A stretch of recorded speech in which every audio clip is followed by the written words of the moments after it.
ভোটের আগেই বড় ঘোষণা। এপ্রিল মাসের ১ তারিখ থেকে দেশ জুড়ে বড়সড় পরিবর্তন হতে চলেছে। ভোটার কার্ড, রেশন card, PAN card, Aadhaar card থেকে শুরু করে ব্যাংকের অ্যাকাউন্টে টাকা তোলা পর্যন্ত বড়সড় পরিবর্তন হতে চলেছে এই এপ্রিল মাসে। বর্তমানে ভোটের আগে এপ্রিল মাসের শুরু থেকেই কোন কোন পরিবর্তনের প্রভাবে কি কি সুবিধা হতে পারে আর কি কি অসুবিধা হতে পারে সেই সমস্ত কিছু তথ্য আজকের এই ভিডিওতে আপনাদের সঙ্গে শেয়ার করব। তো ভিডিওটা খুবই গুরুত্বপূর্ণ হতে চলেছে। আর যারা যারা এখনো পর্যন্ত আমার চ্যানেলে নতুন, অবশ্যই চ্যানেলটাকে তাড়াতাড়ি করে সাবস্ক্রাইব করে একটা করে লাইক করে দিন আর ভিডিওটাকে বেশি বেশি করে শেয়ার করুন। তো চলুন ভিডিওটি শুরু করে যাক। তো বন্ধুরা চলুন আমরা এক এক করে দেখে নিই এই যে ১লা এপ্রিল থেকে নতুন কি কি বড়সড় পরিবর্তন আসতে চলেছে ২০২৬-এর এই নতুন সালে। তো দেখুন, বলা হয়েছে এটিএম এ টাকা তোলা থেকে শুরু করে আধার পর্যন্ত ১লা এপ্রিল থেকে ৫টা পরিবর্তন আসতে চলেছে। তো বুঝতেই পারছেন, এখানে ration card, PAN card, Aadhaar card থেকে শুরু করে ব্যাংকে যে টাকা তোলা, সেখানেও কিন্তু বিশেষ যে পরিবর্তন আসতে চলেছে। এখানে ৫টা বলা হয়েছে, আমি আপনাদেরকে ৫ থেকে ৭-৮টা পরিবর্তনের কথা বলবো। তারপর দেখুন, ১লা এপ্রিল থেকে বেশ কিছু আর্থিক নিয়মের পরিবর্তন কার্যকর হতে চলেছে। এই পরিবর্তনগুলো সাধারণ মানুষের আয় ও দৈনন্দিন খরচের উপর সরাসরিভাবে প্রভাব ফেলবে। এই পরিবর্তনগুলো বিশেষ করে চাকরিজীবী, করদাতা এবং বিনিয়োগকারীদের জন্য অত্যন্ত গুরুত্বপূর্ণ। এর মধ্যে pan card, HRA, credit card, আয়কর এবং আইটিআর এবং আইটিআর ফাইলিং সম্পর্কিত নিয়মাবলী অন্তর্ভুক্ত রয়েছে। চলুন এই নিয়মগুলো এক এক করে জেনে নেওয়া যাক। তো চলুন দেখে নেওয়া যাক কোন কোন পরিবর্তনের কথা বলা হয়েছে। ১লা এপ্রিল থেকে প্যান কার্ড পেতে আধার কার্ডের পাশাপাশি অন্যান্য নথিপত্রেরও প্রয়োজন হবে। এখনো পর্যন্ত আধার কার্ড ব্যবহার করে প্যান কার্ডের সঙ্গে আবেদন করা সহজ ছিল, তবে এটি পরিবর্তন করার সিদ্ধান্ত নেওয়া হয়েছে। আধার কার্ডের সাথে শংসাপত্র, voter ID, passport, driving licence, দশম শ্রেণীর প্রশংসাপত্র এবং অন্যান্য সরকারি নথিপত্র প্রয়োজন হবে। সরকারের এই পদক্ষেপ প্যান কার্ডকে আগের চেয়ে আরো সুরক্ষিত করবে।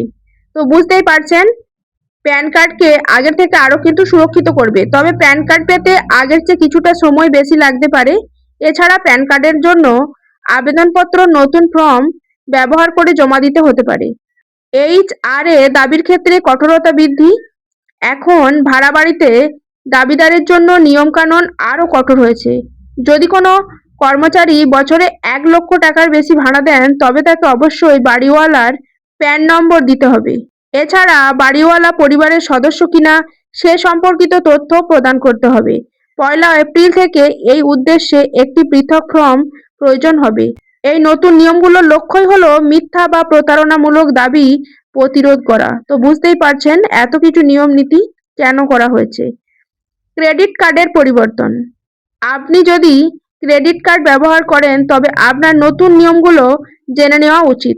এখন থেকে বড় অঙ্কের ক্রেডিট কার্ডের লেনদেন পর্যবেক্ষণ করা হবে।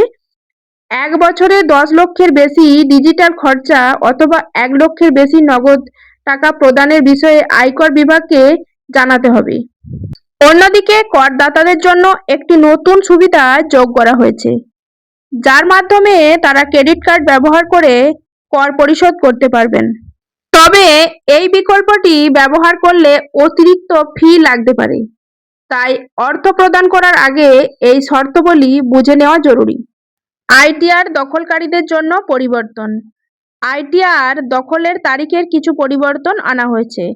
নন অডিটের ক্ষেত্রে আইটিআর নাম্বার ৩ এবং আইটিআর ৪ নম্বর দাখিলের শেষ তারিখ হলো ৩১শে আগস্ট, আর আইটিআর ১ নম্বর এবং আইটিআর ২ নম্বরের আবেদনকারীদের ৩১শে জুলাইয়ের মধ্যে দাখিল করতে পারবেন। তারপর আরো দেখুন, এটিএম থেকে টাকা তোলার নিয়ম পরিবর্তন করা হয়েছে। অনেক প্রধান ব্যাংক ১লা এপ্রিল ২০২৬ থেকে কার্যকর হওয়া তাদের এটিএম এ নগদ টাকা তোলার নিয়মকানুন সংশোধন করেছে।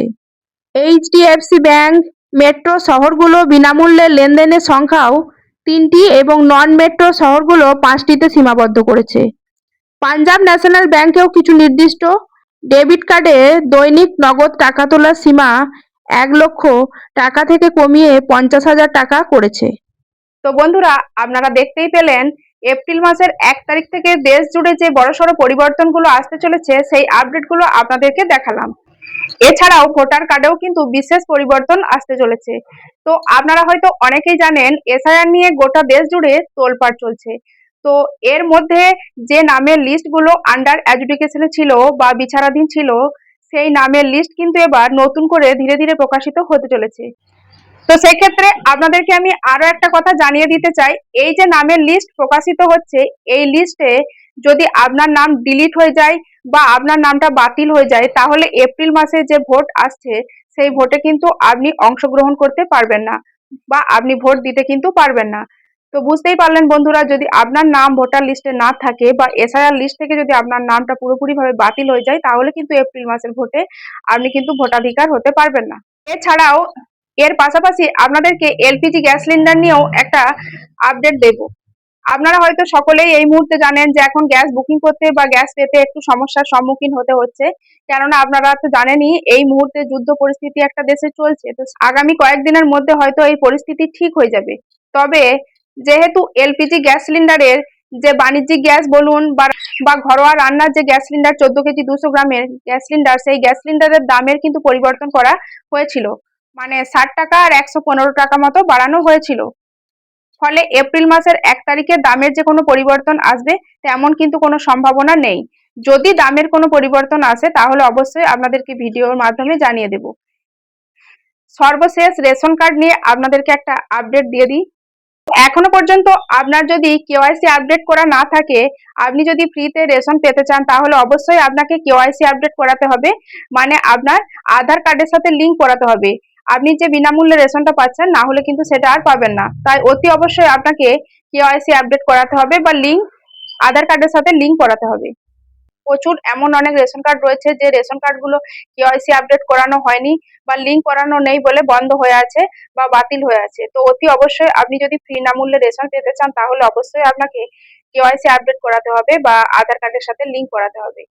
এই মুহূর্তে আপনি যদি আবারও কেওয়াইসি আপডেট করিয়ে নিন বা আধার কার্ডের সাথে আপনার ব্যাংকের লিঙ্ক করিয়ে নেন তাহলে কিন্তু আপনি অবশ্যই আবারও যেমন আগে বিনামূল্যে রেশন পাচ্ছিলেন তেমন ভাবেই কিন্তু রেশন সংগ্রহ করতে পারবেন। আর এই ভিডিওতে যদি আপনার বিশেষ কোনো মতামত বা মন্তব্য থেকে থাকে অবশ্যই কিন্তু কমেন্টে লিখে জানাতে ভুলবেন না। আর যদি ভিডিও ভালো লাগে অবশ্যই লাইক কমেন্ট শেয়ার করে পাশে থাকবেন। তো চলুন আজ এই পর্যন্ত, সকলেই ভালো থাকবেন, সুস্থ থাকবেন, ধন্যবাদ।